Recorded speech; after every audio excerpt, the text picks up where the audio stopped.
let me just begin by echoing what Chris has said so sincerely and so well, and that is an extension of welcome. You know, that it really is a very special word. To welcome is not just to bring someone in, but it is to take someone in. And you have done that with the CEO Roundtable. You have welcomed the CEO Roundtable into yourselves, into your companies, into your family. And as a consequence, we have become one. Jim Goodnight in providing us again with this phenomenal facility. And remember also that since we've needed an office, John Dornan and Peggy and now Teresa have been accommodated entirely pro bono thanks to the generosity and the welcome of Jim Goodnight. Again, an example. Thank you, Jim. And the welcome that we, Bob Ingram, Chris, and myself extend on behalf of the executive committee to you, the members of this round table, is to ask you to continue to look not only today, but throughout the year, how your round table, how this extraordinary convening power that you have conferred upon it, how it can serve you and through you, cancer patients more and better. That's what this is about. We're going to be treated today to a year's worth of work by the two task forces that the CEO Roundtable's Executive Committee commissioned. Bob commissioned the very first one, which was the gold standard. It's our flagship. And we're going to hear from Judy O'Hagan in a terrific panel, Judy being our chair of that panel. On the gold standard, it's progress, it's promise, and as Chris just said, it's continued development with your help. We're also going to then hear from the chair or the co-chair of the Life Sciences Consortium, Mace Rothenberg. And Mace is going to bring us up to date on two major initiatives that are vexing cancer care of cancer patients, but that we are in the midst of, thanks to the leadership of Mace and his co-chair, Greg Kurt.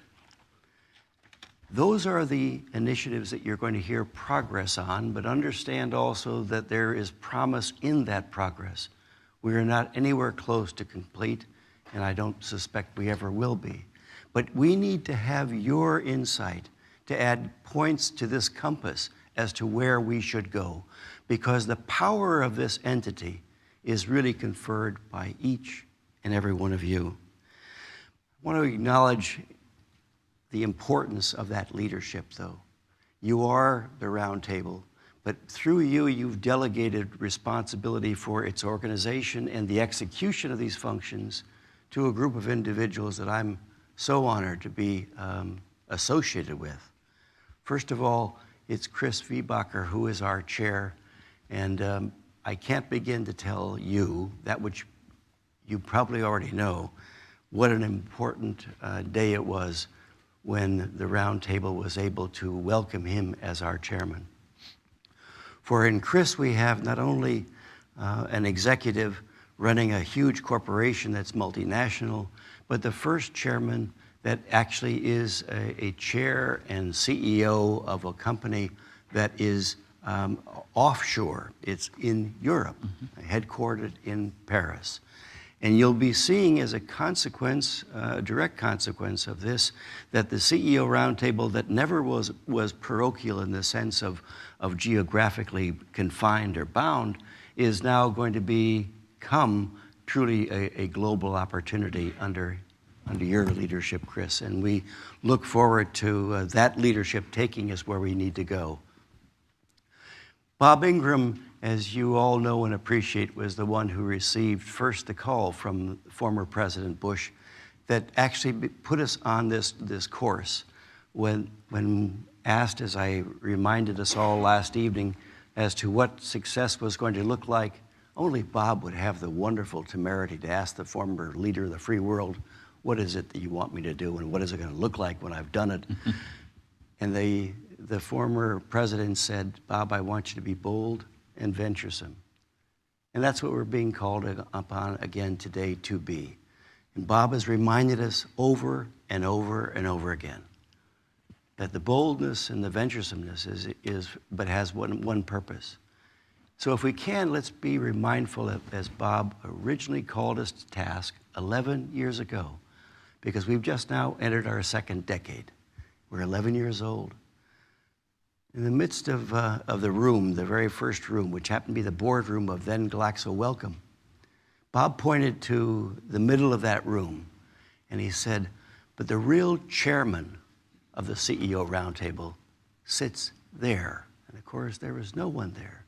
He said, there is a patient looking at each one of us, asking us, imploring us, challenging us, help me. That's what it's about. That's our chairman.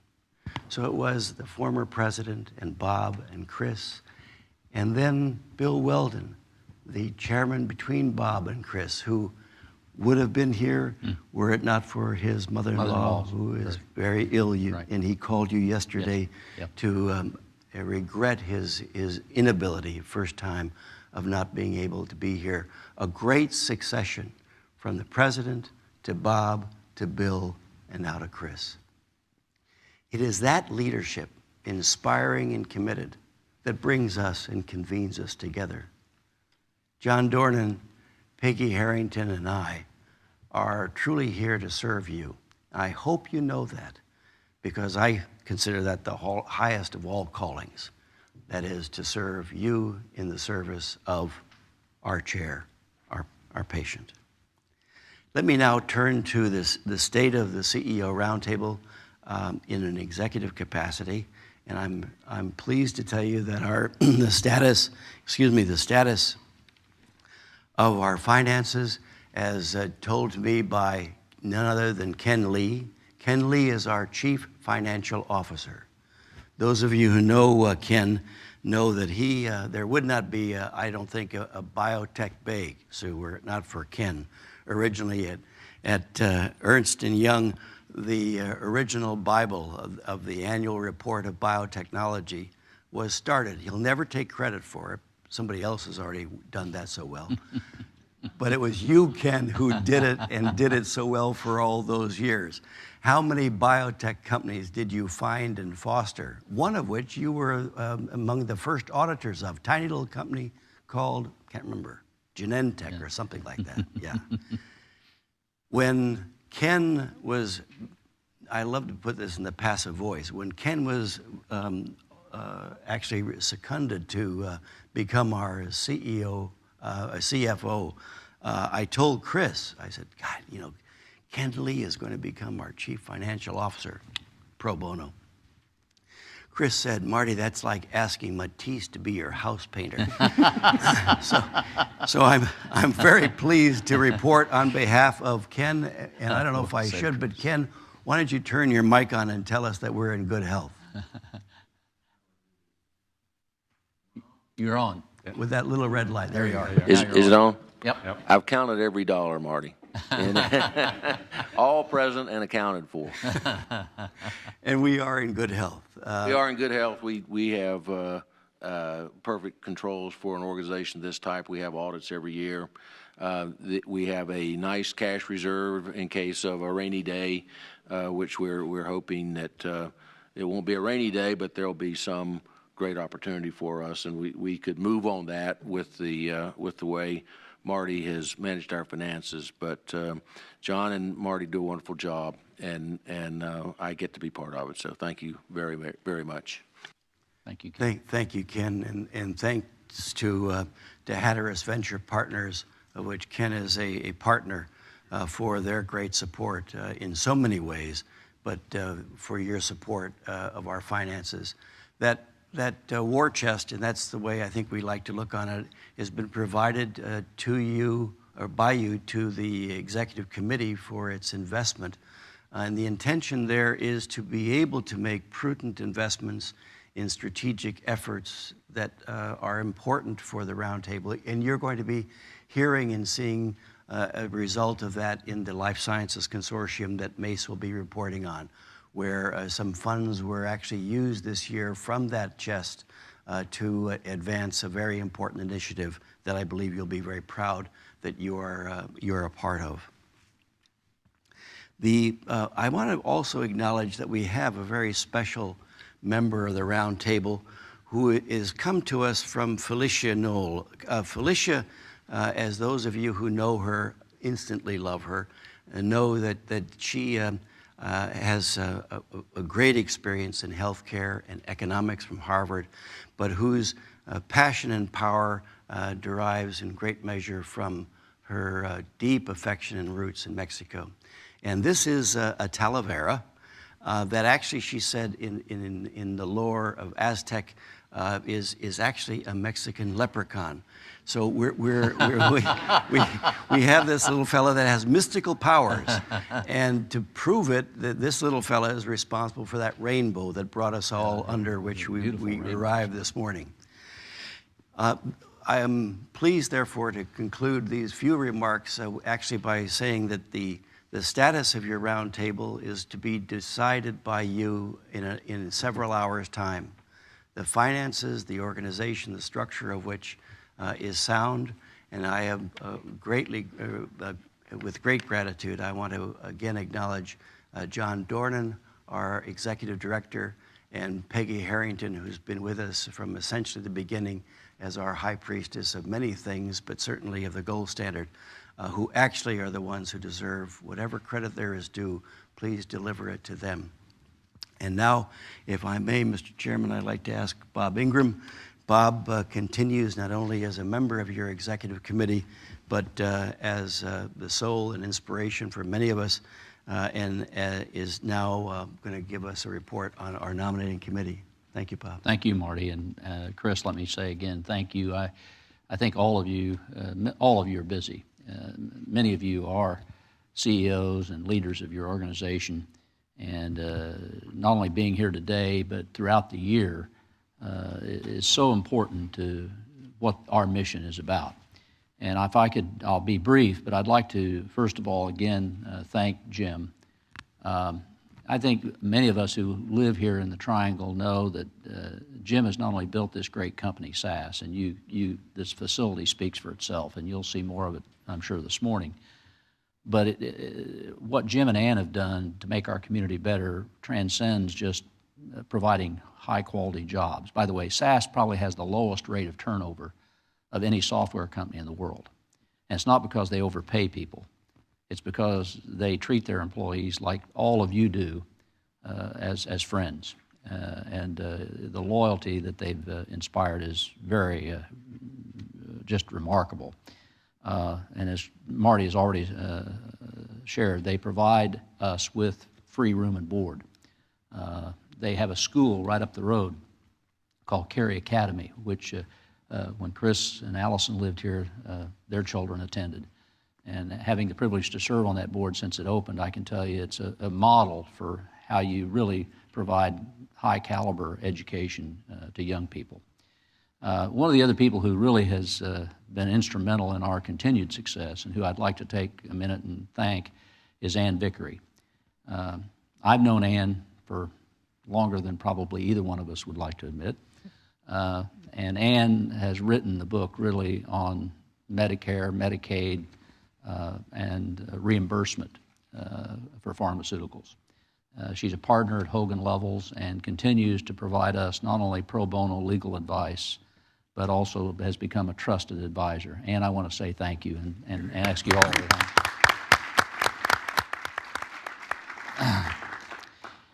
I'd also like to encourage all, thank you all, but also encourage you, the strength is not our dollars, and that's not unimportant, particularly as we look at opportunities where we can make a difference, but in expanding our membership. We're adding new members, but beyond just adding members, we want to make sure that we are recruiting new companies, whether they be private or public, small or large. And in that sense, just this past year, we've had a very successful friend-raising, and that's what it is versus fundraising, event in April in Houston that was co-hosted by Leon Leach, who's here today. Leon is right here from MD Anderson, along with his colleague John Mendelson, and also Andy Miller from Livestrong. Very successful event, also co-hosted by the mayor, Anise Parker of Houston. So it was a great marriage of academic medicine, business leadership, nonprofits, and local government. Next week, Jonathan Thomas, who would be here with us today, with American Century Investments, will, in conjunction with Andy, again from Livestrong, and Marty and I will have the pleasure to be with them. We'll be hosting a friend-raiser in my former hometown, Kansas City, Tuesday of next week. And then later this year, Ken, who is both my dear friend and partner at Hatteras, what Marty was alluding to, many of you may know that Ken and Steve Burrell co-founded the life science auditing practice at Ernst & Young.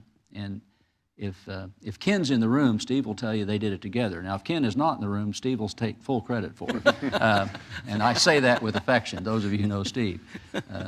So you'd be pleased to know that Herb Boyer, who's not only a dear friend to me, but to Sue and Ken and many of us in the room, one of the co-founders of Genentech, and chairs our scientific advisory board at Hatteras, said that Ken had the wisdom as the auditor never to audit Herb's expense accounts, and that was. But Ken, working with Mimi Hancock and Sue Hellman, we'd love to also work with you to host a friend-raiser in the San Francisco Bay Area. We think there's opportunity there to bring in more organizations from that area. And in closing, Marty, that's my brief report, Chris. I'd like to just say that when I look back over these last 10 years, we have grown, and that's important. We've grown not only in membership, but we've grown, as you heard last night, to over 3 million lives that we take care of. And I say we, each of us in our respective organization. I again would encourage each of you to be thinking about who are companies or entities that you think would benefit from membership in our roundtable, and by being a member of the roundtable, in turn provide the benefits to the employees that they're privileged to lead. Send Marty an email, pick up the phone and call him. I think you all know from working with Peggy and John, this is a very user-friendly organization. We set the standards, and thanks to Peggy's knowledge and diligence, we measure those standards very, very, very well. But they also make it a very easy process for people to get accreditation, assuming that they meet those standards. And at the end of the day, it is the patient who all of us have that responsibility to look after that will benefit by, in many cases, preventing them from becoming patients. So with that, that concludes my remarks. And thank you, Chris. Thank you, Bob. So we're going to go into reports on the gold standard and life sciences. Again, I think when you look at the CEO Roundtable, and a lot of us I know are involved in various organizations, and especially not-for-profit organizations, I think there are a number of real strengths, and it's one of the things that certainly keeps me motivated to be a part of it.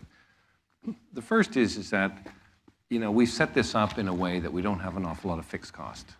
So we're not having to go out and fundraise and constantly look after our own organization. We don't have a huge cost in even fundraising, which many organizations do. And part of that is because we don't have a lot of staff, and part of that is because we have generous members like Jim who have provided some of the infrastructure to help us operate. Second is, I think the organization has now got some critical mass. When you're covering 3 million people and you actually have such a response to be able to get people interested in the gold standard, this is actually something that is unique out there. And we are beholden to no one. I have no particular agenda other than trying to really protect people against cancer. We have, I think, a unique set of skills around the table. It's a lot of companies, a lot of CEOs, but we have science, we have private industry, we have government here. And we have some financial means.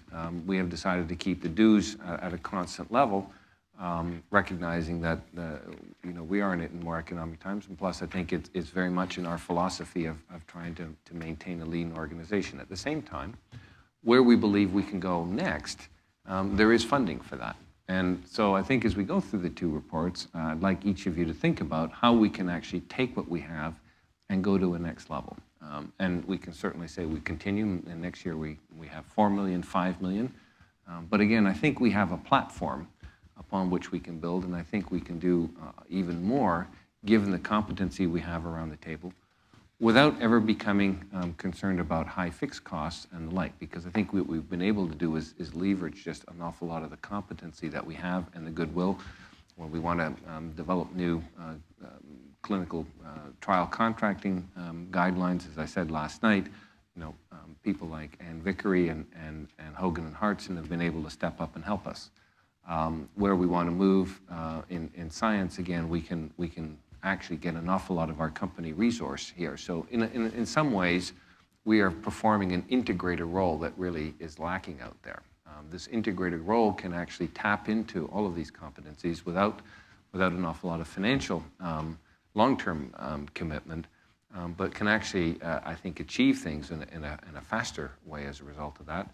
And this is an organization that is results-oriented. I mean, we can tie metrics to what this organization is doing by the number of people who are covered and by our life sciences. And so I think it's a unique organization. So, certainly as chair of this, I'd be very interested in your counsel, your ideas about where we want to go with this, because I really do think we have created something that has huge value and could actually do even more.